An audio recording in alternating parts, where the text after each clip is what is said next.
Hello, this is Written by Murphy doing a book review. Today, my book review is Journey to the West or The Monkey King. This is a staggeringly fantastic novel. Oh my gosh. Okay, you guys. This is one of the 4 classic Chinese novels. What is it? Journey to the West, Romance of the Three Kingdoms, Dream of the Red Chamber, and Water Margin. I haven't read any of those, except I've read Journey to the West, which is also called Monkey King. It was written by Cheng. I don't speak Chinese very well, so I'm sure I'm pronouncing that wrong, but those are the basic syllables. And it was written in the 1500s. This book is about Monkey, and it kind of is modeled on a monk who traveled from China to India and came back with information about Buddha. So this is how China learned about Buddhism, right? It's kind of sort of a little bit true, because that's a long way to go from China to India, especially way back then. But this is not in any way true to real life. Monkey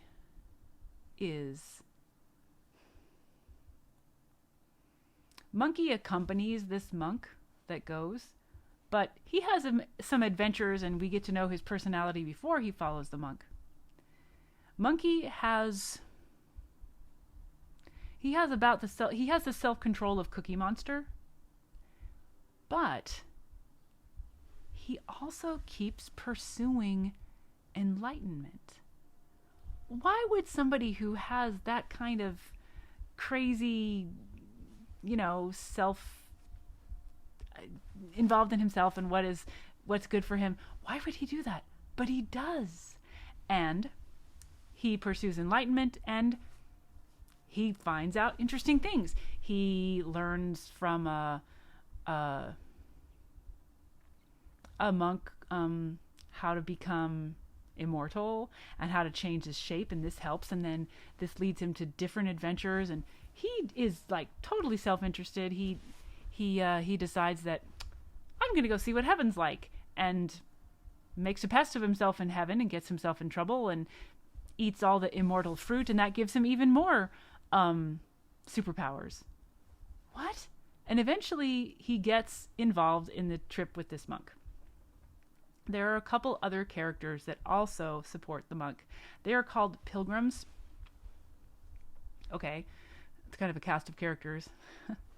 They're called pilgrims, so they're the pilgrims with the monk that help him get to India to collect the scriptures.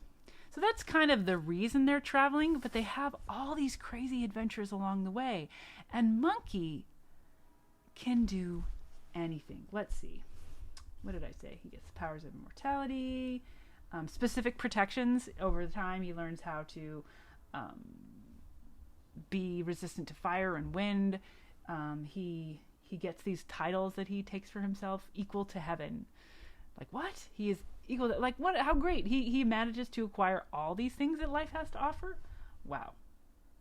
Now, one of the things in the story is when I was reading some of Amy Tan, is that right? Yeah. Like, her books, I find out about this Chinese idea about demons. Now, I have a Western biblical idea of what a demon is, but there's kind of a different idea of Chinese demons. So I'm mapping the two together. But in this case, I find out in this book that the Chinese demons, which Monkey encounters a lot of, and they cause him sort of trouble along the way, they attack him, etc. The demons are often people trapped in a curse or a bad circumstance because of something that they did. And so these demons, it's kind of not their fault that they're being such a hassle to you. I found this really comforting. I thought, oh, all the people in my life that annoy me, are like these Chinese demons. They sort of can't help it. It's sort of not their fault. And so I don't have to be quite as resentful of the hassle they're causing me. I thought, oh, Monkey had this. Monkey had a similar thing to this. And I found that amusing so that I could laugh at it rather than be annoyed. Now, Monkey is brave and clever, in addition to being immature and full of appetites.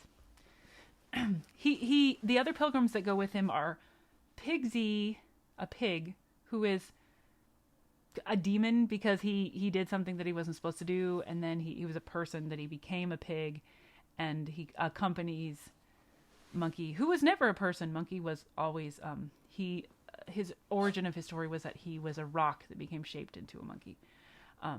Anyway, Pigsy is a fellow traveler that goes along on this pilgrimage. And then there is a dragon named Sandy, who also most of the time with the monk acts as his horse because he ate the horse before he knew he was supposed to be helping the monk. So he goes in and out of different shapes. Pigsy is he's always wanting to eat. He has a huge appetite. So the stories of, how much he eats along the way, just he's supposed to be this spiritual being that's doing this thing that's helping people's souls, their spirits, but he's totally a glutton. He wants to eat all the time because he's a pig, right? Anyway, Monkey is clever and he has all these skills. He can change his shape, but he doesn't have the ability to wave a magic wand and just make the problem go away. Each time he encounters some demon or some... Oh, I forgot to say. They do encounter demons, but a lot of the problems they encounter have to do with government red tape. They have to handle the local authorities. They have to deal with, the bureaucracy of where they're traveling through. So that's very human. That's very relatable. So he often encounters these demons, and he encounters the bureaucracy, and he has magnificent powers. He has so much at his disposal, but still, he has to come up with plans for how to get around whatever trap or roadblock is in his way. And I am so inspired by this super heroic, crazy, strong, and capable and completely... You can't kill him. Oh, that's part of it. You can't kill him, so that's awesome. He can't be killed. And so he's fearless. But he has to be clever and come up with ways to get around all the roadblocks and all the demons. And he's super strong and super able to do whatever he needs to do, but he has to find a way around these problems. I think China had this superhero fictional creature that I think everyone in China knows. The Chinese culture. This guy is as famous in Chinese culture as King Arthur is in Anglo culture, English-speaking culture. And Monkey beats King Arthur totally. He's way more exciting, way more entertaining, way more action-packed to have this monkey guy. He's clever. He works it out. He does make recurring enemies. Things come back to haunt him. He makes enemies with one guy, and then it turns out he has all kind of relatives, and that's also very relatable too. But in the end, after he does all these things and he has all these misadventures and he follows his own desires, but he still helps people, but he's mostly kind of interested in getting his own and being so pushy. Oh my gosh, so pushy. He still, because of what he did to help. Oh, I gotta say, the monk, not nearly as interesting. That monk was pretty boring. He was scared a lot. But Monkey and Pigsy and Sandy were far more exciting. In the end, he does get to be, I think the original Buddha gives him the status of enlightenment. He gets to be enlightened. Wow. What a story. And it is so entertaining and so encouraging. I love this. I want to read the rest of the Chinese classical novels. I know they're significantly different, but I love this book. Go read it. Oh, I can say it was translated into English by a guy named Whaley.